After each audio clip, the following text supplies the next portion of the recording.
Assalamualaikum. My name is Abdul Sabur and my project partner is Ramin Shahid. Our topic for the project is heap. So basically, what is a heap? Heap is a collection of trees, whether they are binary or binomial trees. A Fibonacci heap is more advanced and efficient form of binomial heap. Main difference binomial heap और Fibonacci heap में ये होता है कि उनका order निकालने का तरीका अलग होता है. बायनॉमियल हीप में अगर हम देखें तो वो एक फॉर्मूले के जरिए हम ऑर्डर निकालते हैं. 2 रेज़ टू द पावर की अगर पिक्चर वन में हम देखें तो थर्ड नोट को 2 रेज़ टू द पावर 3 करेंगे तो 8 नोट्स आएंगे.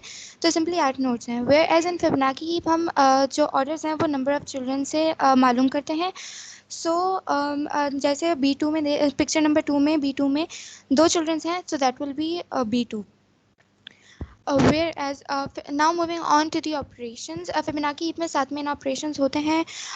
फिबोनाची हीप के ऑपरेशंस की टाइम कॉम्प्लेक्सिटी बाइनोमियल हीप से बहुत ज़्यादा एफिशिएंट एंड कांस्टेंट होती है. अब फिबोनाची हीप के स्ट्रक्चर में हम मिनिमम हीप ऑर्डर को यूज़ करते हैं, यानी कि हर पेरेंट अपने चाइल्ड से स्मॉल होगा. एक मिनिमम पॉइंटर होता है जो पूरे हीप में एक मिनिमम वैल्यू को पॉइंट आउट करता है. और फिबोनाची हीप में मार्क नोट्स का कॉन्सेप्ट है जो हम वैल्यू डिक्रीज करते हुए यूज़ करते हैं. रिप्रेजेंटेशन फिबोनाची हीप की होती है सर्कुलर डबली लिंक लिस्ट से. जैसा कि हम इस पिक्चर में देख रहे हैं कि रूट लिस्ट में सर्कुलर डबली लिंक लिस्ट से कनेक्टेड है, वेयर एज उसका जो चाइल्ड है वो भी सर्कुलर डबली लिंक से कनेक्टेड है और उसका चाइल्ड भी सर्कुलर डबली लिंक से कनेक्टेड है. और फिबोनाची हीप में हर नोड के पास 7 इन्फॉर्मेशन होती है कि पेरेंट का एड्रेस क्या है, की क्या वैल्यू है, वेदर मार्क है या नहीं मार्क है, डिग्री क्या है, लेफ्ट सिबलिंग कौन है, राइट सिबलिंग कौन है और चाइल्ड कौन है. फिबोनाची हीप के एल्गोरिथम लिखने के लिए 6 मेन टर्मिनोलॉजीज यूज होती हैं. एक मिनिमम की जो मिनिमम पॉइंटर होता है जो मिनिमम वैल्यू को पॉइंट करता है. एन ऑफ एच जो number of nodes in a heap को बताता है. Degree of any node x मतलब वो डिग्री बताता है किसी भी नोड की. रूटेड ट्रीज ऑफ एच कितनी रूटेड ट्रीज हैं पूरे हीप में. मार्क वैल्यूज कितनी मार्क्ड वैल्यूज हैं या नोड्स हैं पूरे हीप में. और पोटेंशियल ऑफ एच मतलब ये हीप की एफिशिएंसी मालूम करने के लिए काम आता है. फिबोनाची हीप का पहला मेन ऑपरेशन है इंसर्ट. हम किसी भी नोड या ट्री को हीप में इंसर्ट कैसे करते हैं. सबसे पहले जैसे यहाँ पे 21 है, इसको हम एक इंडिपेंडेंट ट्री बनाएंगे. फिर प्रोसीजर के मुताबिक मिनिमम पॉइंटर के बिल्कुल एडजेसेंट हम उसको लाइक दिस ऐड कर देंगे. दूसरा मेन ऑपरेशन है यूनियन. हम दो हीप्स को यूनाइट या कॉन्केटिनेट कैसे करेंगे. इसका प्रोसीजर ये होता है कि दोनों रिस्पेक्टिव हीप्स के जो मिनिमम पॉइंटर होते हैं उसको हम सर्कुलर डबली लिंक लिस्ट के थ्रू लाइक दिस कनेक्ट कर देते हैं और ये एक हीप बन जाता है. तीसरा मेन ऑपरेशन है एक्सट्रैक्ट मिन मतलब मिनिमम हीप में जो मिनिमम वैल्यू होती है उसको डिलीट करना. मिनिमम वैल्यू डिलीट करने के लिए हम जैसे यहाँ 3 है इसको हम पहले आइसोलेट करेंगे एंड इसके जो चिल्ड्रन होंगे उसको रूट लिस्ट में ऐड कर देंगे.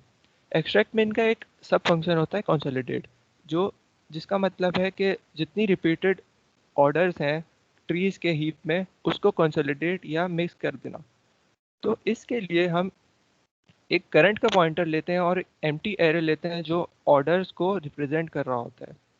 तो करंट का पॉइंटर ट्रैवर्स करता है पूरे हीप की रूट लिस्ट में और अपने रिस्पेक्टेड ऑर्डर में वो जाके कनेक्ट होता रहता है एरे में. बट जहाँ पे उसको ऑलरेडी ऑक्यूपाइड स्पेस मिलती है जैसे 17 को ऑलरेडी 23 ऑक्यूपाइड था तो इसमें हम कंपेयर करते हैं दोनों वैल्यूज़ को. जो छोटा होता है तो वो जो बड़ा होता है वो उसका लेफ्ट चाइल्ड बन जाता है. जैसे यहाँ 23 17 का बन गया. ऐसे ही ट्रैवर्स करते रहते हैं एंड कंसोलिडेट होता रहता है एंड आखिरी में जब रिपीटेड वैल्यूज ऑर्डर की ख़त्म हो जाती है तो हम उसको स्टॉप कर देते हैं. डिक्रीज किसी भी मतलब नोड की वैल्यू को डिक्रीज करना. इसके दो केस होते हैं फिबोनाची हीप पे. पहला ये जैसे यहाँ पे हमने 46 को 29 बनाया पर इसने मिन हीप ऑर्डर को वायलेट नहीं किया जिसका मतलब है 24 अभी भी छोटा है 29 से. तो ये फंक्शन इधर ही टर्मिनेट हो जाएगा. दूसरा केस इसका ये होता है कि अगर हम किसी भी वैल्यू को डिक्रीज करें और मिन हीप ऑर्डर वायलेट हो जाए जैसे यहाँ 24 बड़ा है 15 से तो इसके लिए हम पेरेंट के नीचे से रूट को कट ट्री को कट करेंगे और जो उसके चिल्ड्रन होते हैं वो रूट लिस्ट में ऐड हो जाते हैं। और अगर पेरेंट अनमार्क्ड होता है तो उसको मार्क कर देते हैं एंड फंक्शन टर्मिनेट हो जाता है। इसके दो और सब फंक्शंस होते हैं, कट और कैस्केडिंग कट। हम किसी भी फिबोनाची हीप में किसी भी नोड को कैसे डिलीट करते हैं, इसके लिए हमें दो फंक्शन यूज़ करते हैं जो हमने पहले पढ़े, एक डिक्रीज की का और एक एक्सट्रैक्ट बिन का। डिक्रीज की से हम जो हमने डिलीट करनी होती है नोड, उसकी वैल्यू हम माइनस इन्फिनिटी कर देते हैं जो कि सबसे स्मॉलेस्ट वैल्यू है। उसके बाद वो ऑटोमेटिकली रूट लिस्ट में आ जाता है और मिनिमम पॉइंटर उसको पॉइंट करना शुरू कर देता है। फिर हम एक्सट्रैक्ट बिन का फंक्शन इम्प्लीमेंट करके उस मिनिमम पॉइंटर की वैल्यू को जो हमने डिलीट करनी होती है उसको एक्सट्रैक्ट कर देते हैं। Thank you.